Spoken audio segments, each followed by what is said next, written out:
Good morning. Chanukah. We are in the middle of the Mittler Rebbe's Maimer discourse, Chanukah Maimer, printed in the set called Maamorei AdHamtz Bereishis, which is Maamorim of the Mittler Rebbe, Bereishis, because Chanukah is the chapters on Bereishis, and we're on page 366. This Maimer is based on the Alter Rebbe's Maimer printed in Torah, which we learned, and its explanation. And it's all coming to explain the context, the bigger picture of Ayin that is based on these Maimorim and actually quotes, as I pointed out yesterday in last class, actual quotations, both from obviously the Maimer from the Alter Rebbe, but also from the Mittler Rebbe's Maimer. So let's sum up where we're at. We're learning about the contrast between these two poles, the divine soul and the animal soul. So in many ways, if you learn Tanya, we see also he talks about the nature of the two of them. So it's similar ideas, but different language and different emphases. Where here the main emphasis is because he wants to explain ultimately how the Ner Hashem Nishmas Adam works, how the dynamics of the soul becoming a flame, the flame of God, the soul is the flame of God, the Ner, which is made up of the three components, the wick, which is the divine soul, immersed in the animal soul, which is the seichel, intelligence of the animal soul, the oil, and the goal, and of course also the midas of the animal soul, which we'll talk about momentarily. And the goal is to transform it, but shemen, he made it clear, is chokhmah. So clearly it's the oils, it's affecting the mind of the animal soul, which in turn will affect its emotions, to turn it into fuel that will fuel the divine love of Ahavtas Hashem Elokecha, which is the fire, that the light that is created through the combination of the wick and the oil. So to understand that well, he's been elaborating on a few lines in Torah from the Alter Rebbe, the difference between these two souls. The divine soul, which he began with, Haruach ha'adam el l'mayla, a divine soul which is always aspiring to transcendence, and is completely exclusively focused on the divine, meaning not on itself and its needs, but on reaching its source, all the way in the highest levels, Yechida, and so on. And that affects its seichel, that its mind is completely solely around divine matters, does not even have the capability of understanding materialism and the material world. And that in turn gives birth to mides, a tulda chadasha, new birthing of a love and a reverence to God. The animal soul, on the other hand, which begins at the bottom of that's page 364 and 365. The animal soul, on the other hand, is ruach habehema yeredas lamata. It's like the animal and its ruach, its spirit, its breath, downward, meaning focusing on what is below materialism and material needs, the physical needs of the body, and all the passion and desires of the material world, physical pleasures. Yeah. And that's why he said that where is that rooted from? Just like we said about the Nefesh Elikis, it's rooted in Tohu, in the Echolos HaKlipa, in the chambers of Klipa, of the shells and the husks, which are rooted from the Zayin Midas that fell in the Shviras HaKelim, shattering of the containers. And then he said the Ikar HaShvira, the primary effect of that tension, of that dissonance, is in the Midas. And that's why the Ruach HaBehema is primarily focuses on the passion, the fiery passion that one has when they're consumed with any pleasure or desire. Fire and passion is an emotional experience. Boir, like a burning fire. So that's ban of Klippas Nega, which is rooted Behema Shashasha B'Shem Ban, the Tehu, and Behema Rab. And then Ruach HaAdam is the divine soul. That's Adam is Gematria Ma from Tikkun, that refines and clarifies and separates the ban of Behema. And that's why we say a person does not do a sin unless they have a ruach shtus, ruach behema. Shtus here is like behema what's the word? Hijacks them. Or another word I wanted to use was causes them to wander off the path. Shtus is also from the word netiyah. So that they go down, like you said, ruach habehema, le'emakra, which is the mokir kol hamshachas tevas ras. That's the source of all the negative and evil and selfish desires, pleasures. That's the midas. But besides the effect on the midas, the nefesh, the behema yeredus lamata also affects, even though the ikar is in the midas, like you said, ruach habehema, ruach shtus, and the passion. But he says the fact, besides the fact that it affects the midas, the natural midas, but also b'chinas haseichel va'adas of the nefesh habamis. Also, the intelligence of the animal soul is not driven by divine and transcendence. It's also focused to understand matters of this world. And it's called nefesh hasichlis ba'adam. So it's called a nefesh hasichlis, which indeed makes it superior to the animal that does not have a nefesh hasichlis. Because the animal, its seichel is only completely focused on its needs. Here, the seichel can abstract and can understand things that are beyond the person's needs, but it's also seichel about his needs, but it's called nefesh hasichlis. That's why a human being walks upright, because our seichel is superior to the seichel of the behemoth that walks on all four. Im kol zeh, nevertheless, it's only in physical matters and in the tzarchei gufi and bodily needs. What he desires and finds, he uses his mind to figure out how to exist and how to survive and how to thrive in this world. Lahasik hayin ve'esher, to be able to attain wealth and prosperity, a gedula or greatness,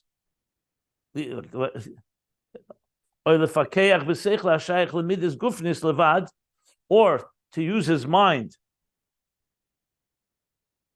So I'll continue reading from here because we stopped more or less in these lines, but it's a one flow. So let me continue. So I'm now close to the bottom, like 7 lines from the bottom of page 366, if you're following along. If not, I'll be explaining it anyway. So you can find the pages at ayinbase.com. We scanned all these pages as well there. So he's speaking about different ways that the person uses their mind, and this is something we all relate to. What do we use our minds for most of the time? We're devising all kinds of strategies and methods of how to succeed in life. He called it first wealth, called gedula means greatness, which means power, ascending to some form of influence. Oy, that's the second. Oy lefakeach besichle, or to devise methods, and lefakeach from the word pikchus, sharpness and shrewdness, with the seichel hashayich lemidus gufnis. The choin ve'esha gedula is for self-glorification, for self-growth, for success. But now he's saying he's using the seichel, which is shaykh to middas gufnius, to the emotional, the bodily emotions that we spoke about before. Levad, basically using his mind to protect himself, protect his interests, that everything that happens in the things that he desires should be for his good and not to his detriment. So basically using seichel to exist, to thrive in this world. He didn't necessarily say to use it for bad things, destructive things, but it's definitely not for the divine purpose either. It's for self-interest, in one word. If you look in I mentioned yesterday that this is quoted on page 1464.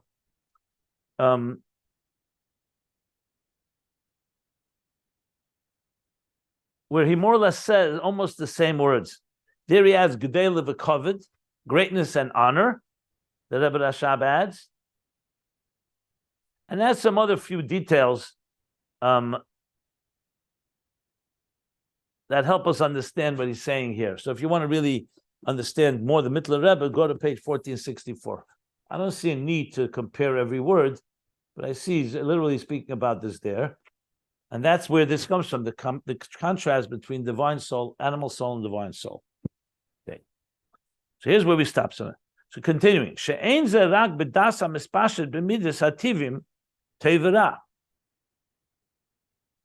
That this intellect that we're discussing now, that the nefesh abamis is seichel, is directed toward person's self-interest. He says this is only the das hamishpashet, the das, the seichel, the intelligence, the knowledge.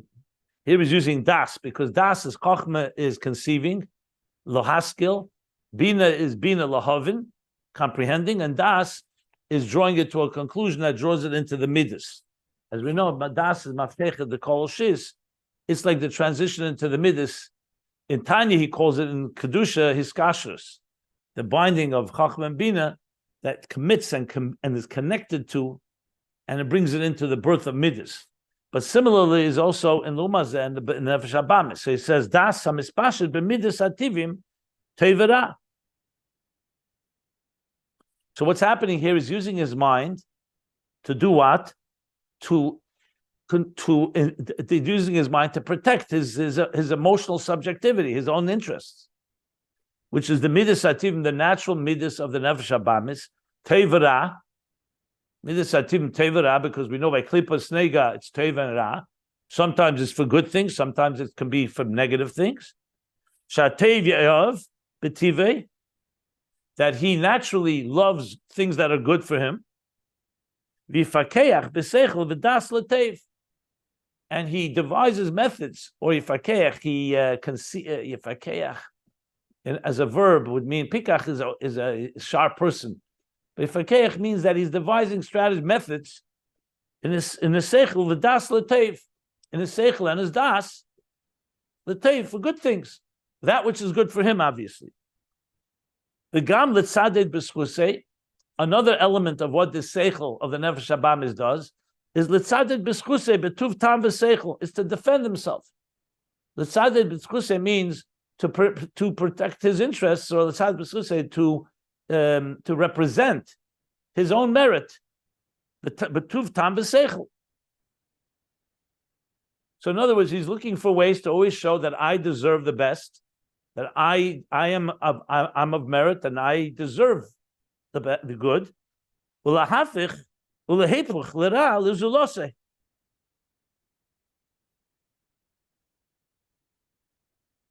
Here, I think he's saying that at the same time, his self-interest is also that the negative should go to someone else. Someone else should receive the raw end of the deal, so to speak. Whereas he is always protecting his interests. That's what I think he means. Not lafich l'ra, he means lehepuch l'ra l'zulase. Yeah. In Ayin Beis, let me just see the language in Ayin Beis. He also uses this language. L'tzadid b'skusi b'tuv tam b'seichel. Hakol b'seichel ha'shayach l'midas. He actually doesn't bring how it affects others. He's only talking about the person himself. In Ayin Beis, he skips that. He doesn't cite those words. Okay. Ulevroich mena b'chol tachbula ve'etza.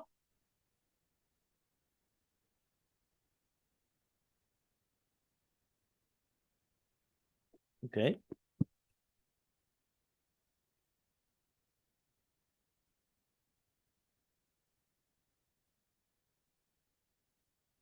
I'm assuming he means here that in his self-interest, he's escaping. He's in every possible way avoiding with every method and strategy anything that's negative, because it's all about him benefiting and gaining, which is what a person does in the name of self-interest. I think that's what he means. The menu means from the negative, from the ra, the zulase. This is already a parenthesis, and I think this parenthesis also doesn't end, but I'll tell you where it concludes in a moment. And that was a parenthesis within the parenthesis. V'nikra pikach. He's been using the word lefakeach. Pikach, we know, means someone that's sharp, that's shrewd. Pikach. V'nikra pikach b'lashon Gemara. In the lashon of Gemara, it's called a pikach. K'meshakasav I pikachu dekoi b'balabaya she'ena talmid chacham. I pikach. He could be a sharp person. It refers to a balabayas, a business person, as opposed to a talmid chacham. He brings the Gemara below. I have to look it up. Kamishkoski pikachu dekoi b'balabais she'ena talmid chacham. So he's a balabos, which means Talmud Chacham gives you an objective position of what the Torah says. The balabos, this expression, das balabatim, hepach das Torah. Because a balabos is a business person. A balabos is not coming from a Torah perspective. It's coming in a self-interest driven perspective. So he says, "V'yedei din," he knows the din. He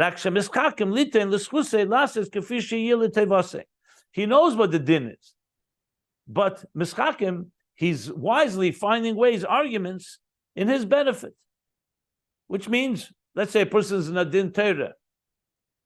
So he may know the din, but it's in his self-interest to make a case and make arguments for his benefit.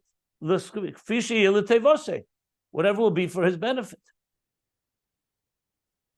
And now comes a third parenthesis. U'k'mayshul, like a fox. Shenikra pikach shebachayis. The Gemara calls a fox a pikach shebachayis. Like the sharpest, the smartest of animals. Yesh shesham pikfus lo shaykh rak l'midah shebelev. And since we're talking about an animal, we know that pikfus is not about abstracting about Ein Sof before the tzimtzum. It's a pikvus le shayach rak l'midah shebelev. It's only relates to he's wise and sly and wily, which is the fox, for midah shebelev, what serves his interests. Shu psichas alev b'pkicha. So that's why the word pikach is used. What it's referring to psichas alev b'pkichas ayin. Psichas alev sometimes is used in a positive way, opening up a heart. But here he means that the sharpness of the mind is being used to serve the needs of the emotions. So he's very scrutinized as well. P'chichas also comes from the word like scrutinizing, very discerning, looking for the right English translation. Someone that's is meticulous in what their needs are. So he's very sharp about it. So it's a person who's very good at protecting their interests, basically. And he ends the parentheses. I believe that here should go two more parentheses that are not printed, because remember there was a parenthesis v'gam letzaded b'schusei, and then v'nikra pikach u'k'may shual, and we only have one closing of our parentheses, not the other two. And I think it closes here, so I would say three parentheses belong on this first line. We already moved to page 367. That's my opinion, because I don't think it ends any further later. Yeah. Okay, so let's sum up what we learned, and I'll stop for questions. We learned like this. The animal soul, first of all, is primarily driven by its emotional needs, which basically means subjective self-interest. In the words of Tanya, chapter 9, it resides on the left side of the heart, where the blood is there, that creates the blood, which the blood is the passions, the impulsive passions. But a nefesh habamis is not just emotion; it also has seichel. So also its seichel, so far what he said, is driven by matters of this world. It's not a seichel alaki driven to understand or relate to godliness. Matters of this world. And what does that mean? It means it's in its own self-interest to find ways to gain wealth, greatness, or to figure out how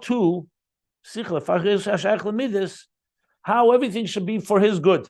Basically, a seichel that's driven by self-interest. Which again doesn't always mean a bad thing, but it's definitely subjective.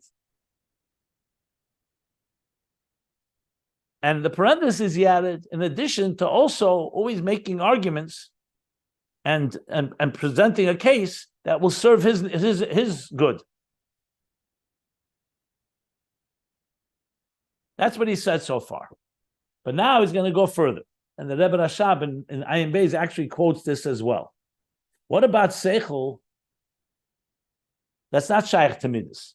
Right now, he brought das hamispashit l'midas, seichel that relates to the midas, which means human emotions are subjective interests. What about seichel like astronomy, mathematics? Where you could argue he's learning about the subject matter. It's not godliness, but it's also not self necessarily. There's certain objectivity, which we'll soon discuss, really fitting to events happening in the academic world now.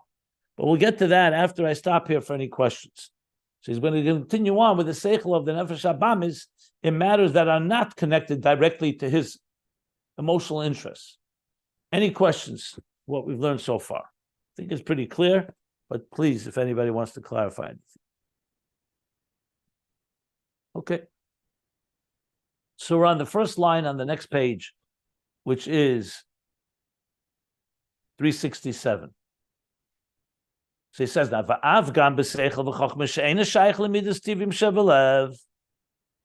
and also on the seichel and the chachma. So you use seichel, chachma, das pretty interchangeably. What about the intelligence that's not connected to midas tivim, to his natural inclinations and impulses? For example, or like Haskola Be'iyun, where he delves deeply intellectually with his mind in understanding intelligent ideas, with muskolis, amukis, and deep concepts, bilimudim hachitzenim, b'chochmas hateva. Limud chitzenim usually refers to anything that's not Torah. Limud chochmas chitzenius, meaning dealing with the outer dimension of existence, which means existence itself. All science this goes under. The chochmas hateva, the wisdom of nature. The chochmas hatchuna, astronomy, the wisdom of astronomy. V'refuah, medical wisdom. Ukai gavna, and similar, etc. So here we're talking about studying an intelligent concept, physics, science, anything in the world of science, in the world of secular intelligence, that's called secular knowledge, and it's not shaykh to midas.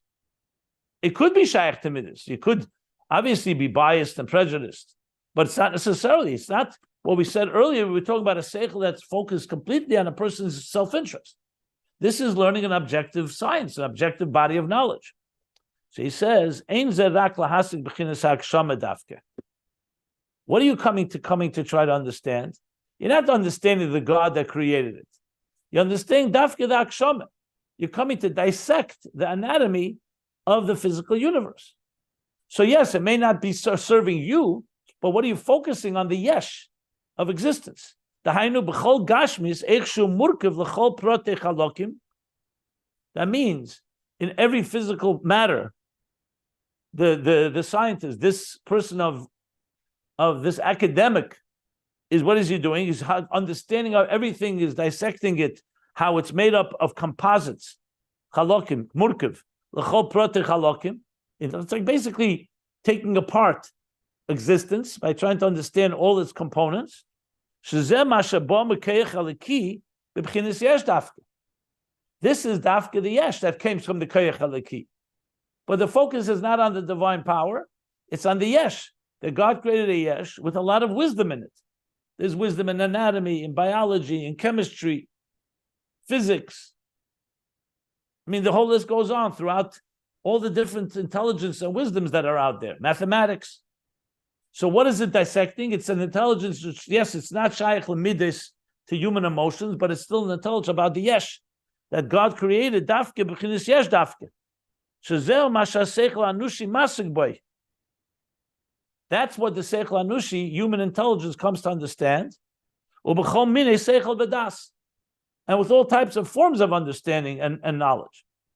So it's not just a one small thing. It is a profound study, a profound discovery process, profound wisdom that goes into understanding and dissecting existence. But it's all about understanding the akshama, the yesh of the world. By contrast, however, the seichel aliki, the divine intelligence of the divine soul, who heper zeh mamish, is the diametric opposite. Shemasi b'chinas haruchnis. It's coming to explain the spirituality within everything. So if a physicist will tell you that, say, water is made up of H2O, that's components, murkav, hydrogen and oxygen. And those molecules, in turn, are made up of different subatomic atoms and subatomic substructures. As deep down the rabbit hole as you go, it's all dissecting the Gaksham of the Yesh. It's profound. It changed the world. Technology that we have today is all based on that exploration. and discovery, but it's not the ruchnius. Nefesh Elikis Seichel will go a step further. What's the spiritual energy within this object? And that you, for example, release when you say Baruch Atah Hashem Elokeinu Melech Haolam Shehakol Niyeh B'Dvarei.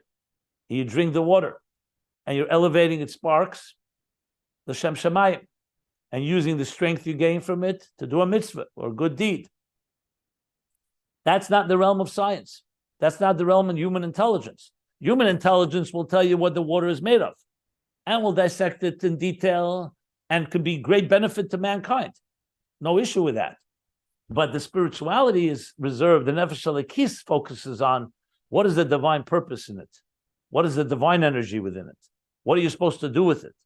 Is it a mitzvah? Is it something you're not supposed to do? Is it something you have to elevate?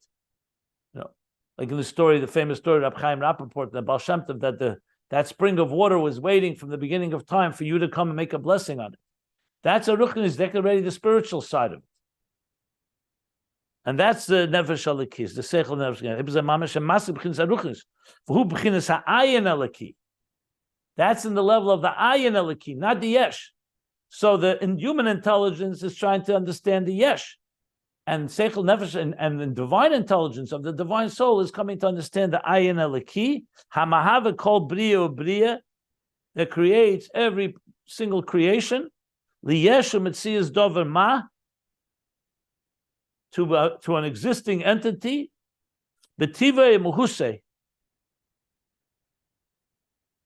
to an existing entity in its nature and its existence. So firstly, it comes to understand the creative force, the divine creation, the divine creative energy within existence that shapes and defines its nature, and how all of it is betela, is sublimated and subjugated and completely nullified. And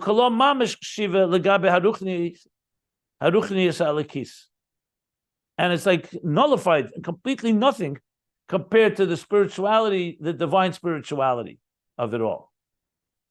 That all the Nefesh Abamis does not come to on its own. It comes to understand the Yesh and understand it more and deeper and so on. So number one, it doesn't come to understand the divine purpose and divine energy within it.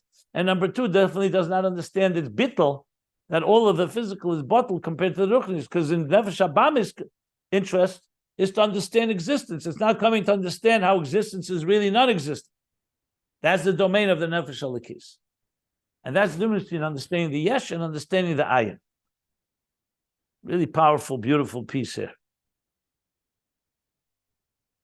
Any questions? Any questions? This is what science is. They're claiming that they know everything, but they know only Yesh. Only Yesh. Correct. And when you ask a good scientist who's honest, he'll say, I can take you back to the Big Bang, when the so-called we know, where the Yesh began being shaped into existence as we know it. And if you ask him, what about the forces that existed before the Big Bang? He says that's out of the realm of science. It could be, it comes from the Ayin Eliki. We say it comes from the Ayin Eliki, but he'll say science stops at the ceiling of science is the beginning of the Yesh. Bereishis bara Elikim. Then scientists can come into play. They can't talk about what made the Bereishis bara Elikim. They can only talk about Shashamayim v'Sa'aretz. They can talk about heaven and earth once it's created. Exactly right. It's a very powerful way of understanding where science begins and ends, and where so-called Torah, or you could call the Nefesh Elikis, and Chachma Elikis begins. There's a very clear line.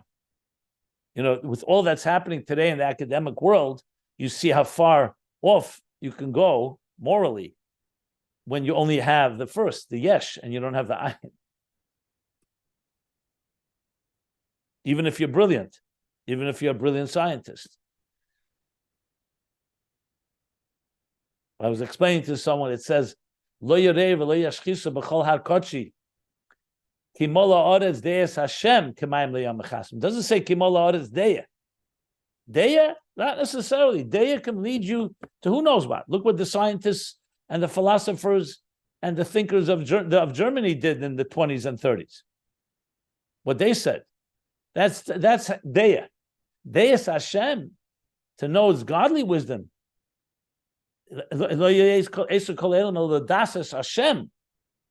That brings day itself is not a guarantee that you won't have evil and destruction. On the contrary, people with day that are distorted can be far more destructive than a person who's a fool, because they use their seichel in the worst possible way to devise strategies of destruction and war, just to drive the point home. That's not his point that he wants to make here. But you see here that the Ayin teaches you bittul. The Yesh teaches you mitzias. So fine, you understand mitzias well, but you in a way, you become even a bigger Yesh because you understand the Yesh better than someone who's not a bar seichel, someone who's not a scientist. But again, this is not meant to knock science. It's meant to put it in its place. If it understands its place, it has tremendous wisdom. That's why Chochma Bagoyim Tamin, Nit Nusus L'Reifel Rapes. Torah does not discount scientific wisdom, but it has to have its place. Science does not dictate morality. Science knows has to know where it begins and where it ends, and then beyond that is the Chochmas Elikis. So really, Torah or Chochma Elikis can teach us more about science, where the parameters of science are, what it is and what it's not. So a doctor can tell you what I can do to save my life, to save your life. But he can't tell you whether you're going to live or die. That's not his domain, as the Rebbe once told a doctor. You were given permission to heal. You were not given permission to kill, or to determine when a person. You can say, I did everything I can do. That's what you're given the tools to do what you have to do. That's the wisdom of medicine. Beyond that is a whole different domain. Just to use another example. Okay. A very powerful piece, and I'm looking at Ayin Beis. He quotes it actually, a lot of this.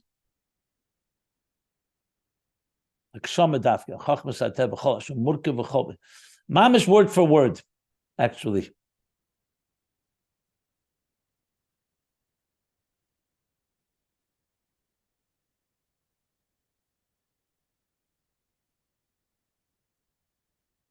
So this is even the seichel that's not seichel hashayich lemidus.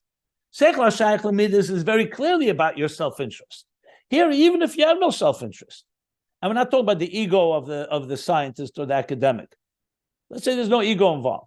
The mere fact that you're dissecting the anatomy of existence is an understanding of existence, of the Yesh. And that too is not seichel eliki.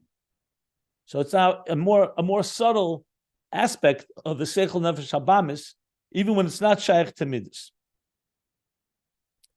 And now he continues on to understand the seichel of the nefesh halikis, which is the bittul.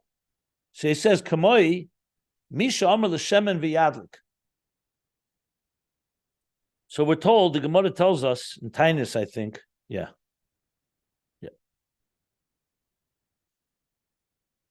We know shemen has the tchuna, oil, to be fuel for fire, as we use Chanukah licht. So a scientist can dissect and tell you why shemen has these properties of fuel. There are other things that don't have those properties. Water cannot light, cannot be ignited. That's the way God created it. So different properties, scientists can analyze and dissect. But then it says in the Gemara, who gave shemen in the first place the power of V'yadlik? Misha Amr l'Shem v'yadlik can also say that water can, if the Eibishter wanted, he could give water that power. Rabbi Chanina ben Doiso, his daughter, was sad. He asked her why you sad. She said she made a mistake. She put vinegar in the candles. So he said, Misha Amr l'Shem v'yadlik yoyim elachem etzvi, and it burns until Motzei Shabbos. Yeah. So what do we see? That's only in the Seichel Eliki. Science cannot understand that, because you can't turn vinegar into oil. But Misha Amar, the shemen, who gave it in the first place, so the Rebbe, Mittler Rebbe is saying, that's an example of what the Ruchni, the Ayin is. Because the Ayin Eliki can, at least in this case, for temporarily give the power for vinegar or water or other things to have that flammable or to have that fuel element. It's a nest, because God does not suspend his own laws of nature. But you see here a dogma of Misha Omar, l'shem aviyad. Va'afilu keiche haruchnis t'tzva shamayim b'keichovim umazolis. And also the koyach haruchni, the spiritual power in the celestial bodies. Tzva shamayim literally means the army of heaven. So tzva, the soldiers of heaven, which is a name for the celestial bodies, the stars, the sun, the moon, the planets. B'keichovim umazolis. Va'oid l'mayla mehem. And also, and in addition, and all the levels higher and higher than them, because we know beyond the stars in heaven, beyond all the celestial bodies, there's malachim, and there's other celestial forces. Tamid nimshachim mikoyach elikis b'chol rega.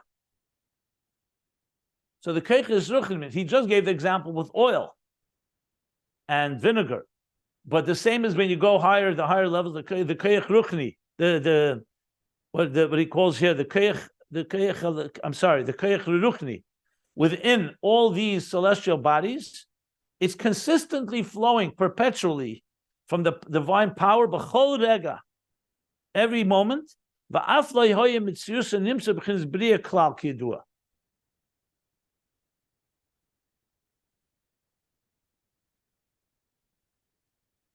not sure what that means.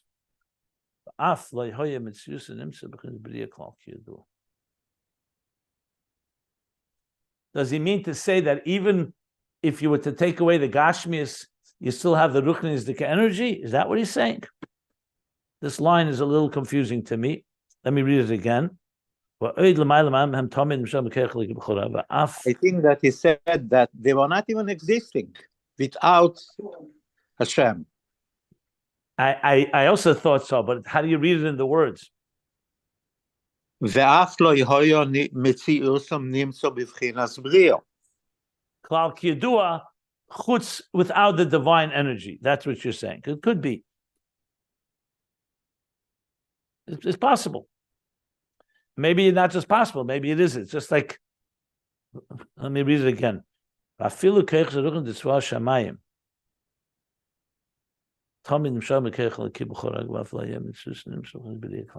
Okay, literally it seems like he's saying that it's like the ikir, that it is, even if the bria was not there, the koyach halaki is there. But I think more havana is what you're saying. That he's saying it would not exist without it. It's just the language doesn't mamish state it. That's all I'm focusing on. The teichen is clear. He's talking about the divine energy within everything. Let me see. Maybe the next lines will help us here. I think that the language works perfect. That's what I think. He's saying, yeah, okay. It could be. I'm not. But even their Metzias would not be B'chlal. There would be no Metzias. Before he said, Tamid Nimshachim. Okay, Tamid Nimshachim b'keich b'choreg va'af lo yehoyim mitziyusa nimsa. Meaning without it. Okay. I accept that. Fine. Like similar to what he says in Shai Yuchid V'Amuna, that if you take away the Dvar Hashem, 1 second, the whole thing is Ayin v'Efes Mamish.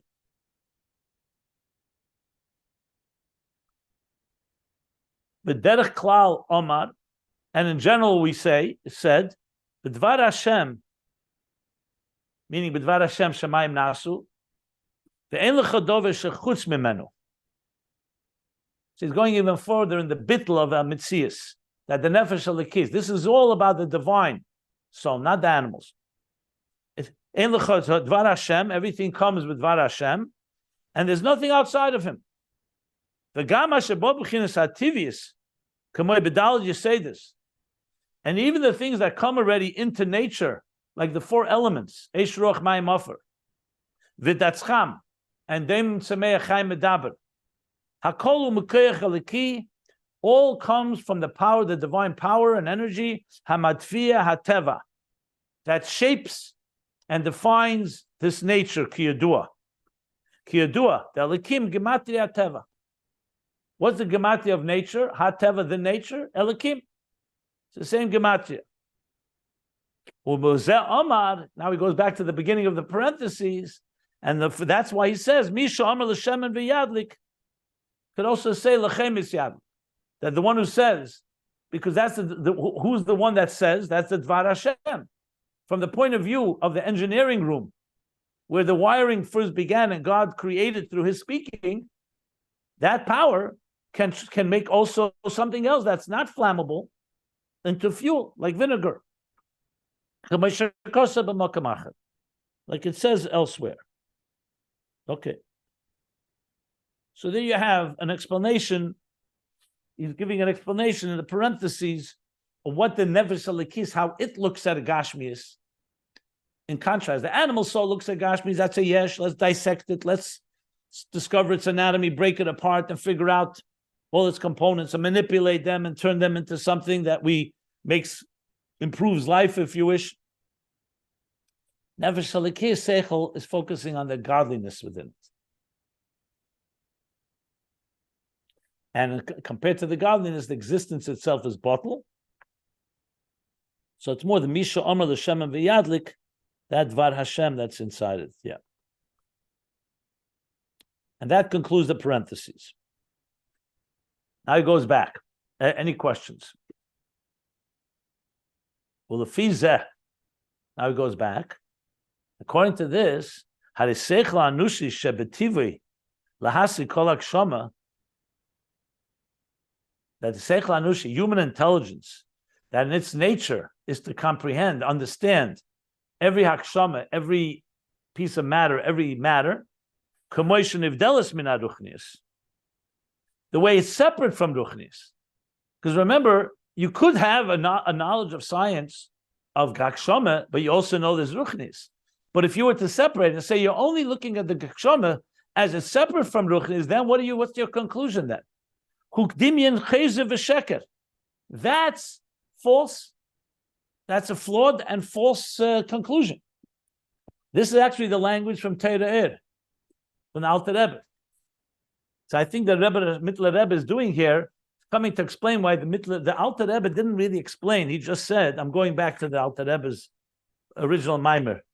I want to just see the language there. He said like this. He says, "Usechel hamuskul musi begashmis al pisechel anushi husheker vehepach mamish mechochma lekushi chochmas emes." He didn't explain why. I mean, it's understood, it's implicit, because chochmas alikis focuses on the reality, and chochmas nefesh habamis and human intelligence focuses on mitzias.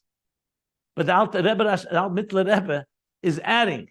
It means when you divorce the understanding of Gashmis from the Ruchnius that gives it chayis, that's a lie. That's simply a lie. It would be like a scientist who's only giving you half the story. He's not telling you the other half. So all of science and all of Chachmas, human intelligence on its own, separate, Nivdelis is Sheker v'chazov, Sheker v'chezev, as he says here. Dimyin chezev v'sheker, k'mashekosov, kikola adam chezev u'menagid, kikola adam chezev. Kol Adam is chezev, is false. What's he referring to? Which Adam? He means an Adam that's immersed in Gashmis. He doesn't mean every human being is false. He means if you see Gashmis alone without the Ruchnis. Umenagid le'emes ha'amiti. In Hallel. Kol Adam chezev in Hallel. Yeah, it's from Tehillim, I think. Yeah. Kufs. Yeah. Umenagid le'emes ha'amiti, and it opposes to the truth, to the truth of truth. Hainu asoga seichel aliki the nefesh aliki is beruchnis ha'er v'chayis kol habruim. Because if you focus only on the geshem, and you're not looking at the ayin, the koyach aliki within it, that's going against the truth of the reality. You're not looking at the truth of this piece of existence. Going against the seichel nefesh alikus, which understands the ruchni is the spirituality of the energy and the vitality of kol habruim, of all the creations. She'ein seichel zeh aliki nitvus klal ba'asoch b'seichel anushi le'elam b'tam hanal. Because this seichel aliki is not graspable, it's not containable, it's not understood by human intelligence le'elam, forever, from the reason we said earlier. Because human intelligence is all about understanding existence. So how could it understand non-existence? So on its own, without the nefesh alikis, it goes to the end of existence. It can take you to the beginning of where existence begins. It can take you deep down into the subatomic, subatomic, who knows how deep you go. But that's it.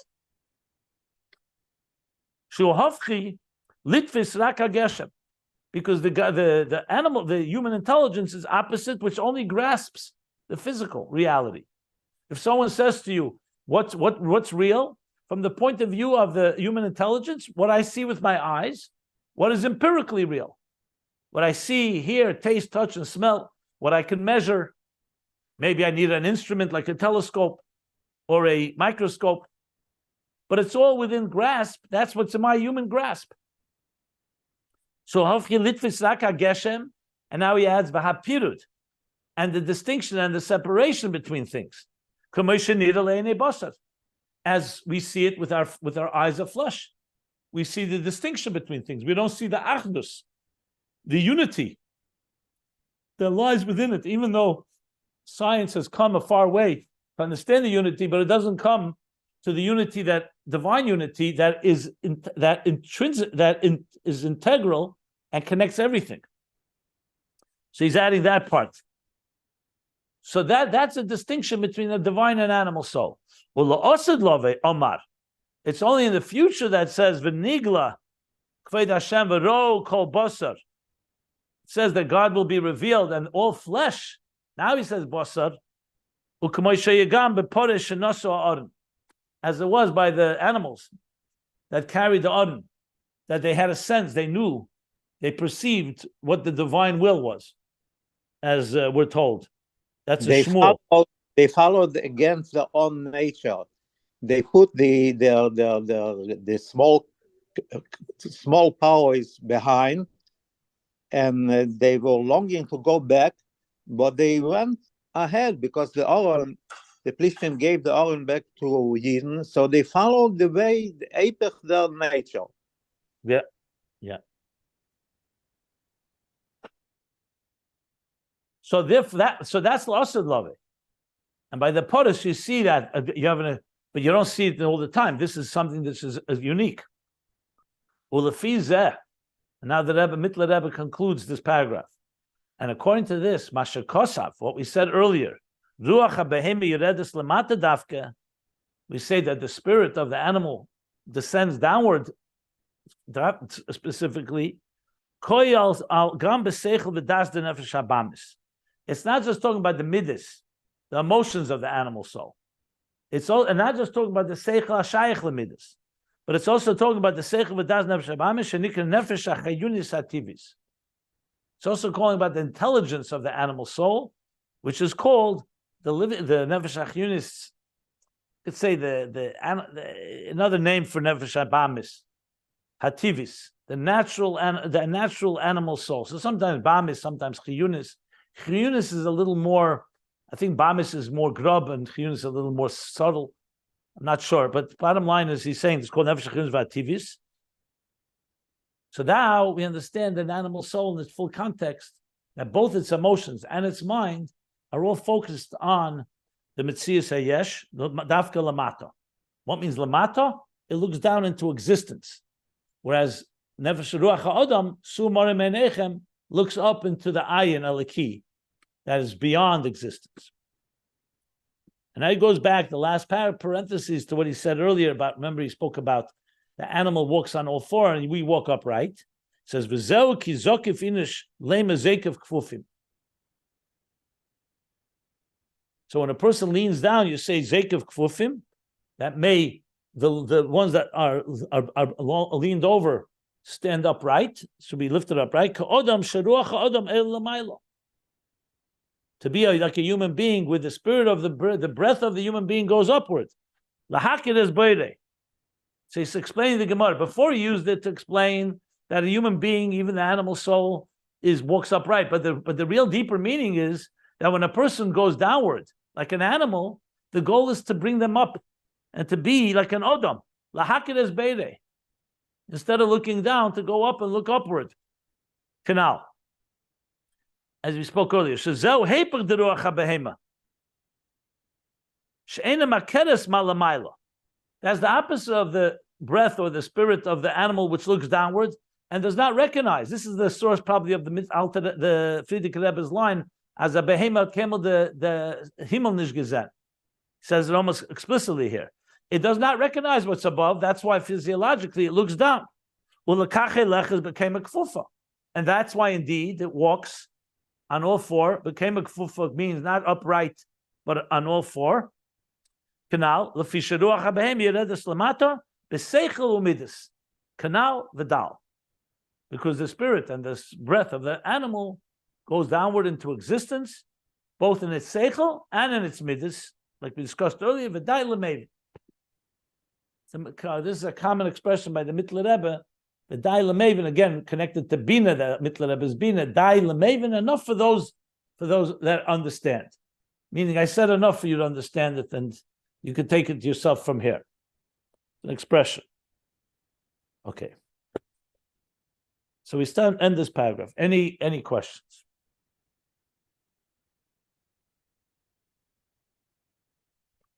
I think it's pretty clear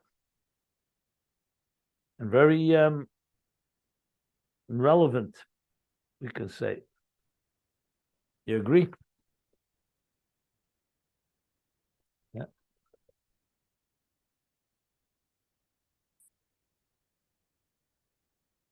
Okay. So I think we'll stop here, bottom of 367, end of the paragraph. And we shall then, any questions? No questions?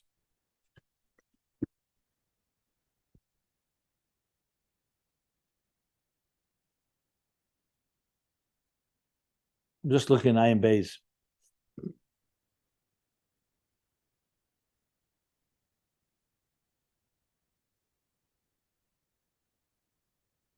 Very interesting. Okay. Well, let us stop here. Yeah, we'll stop the recording. Bottom of page 360.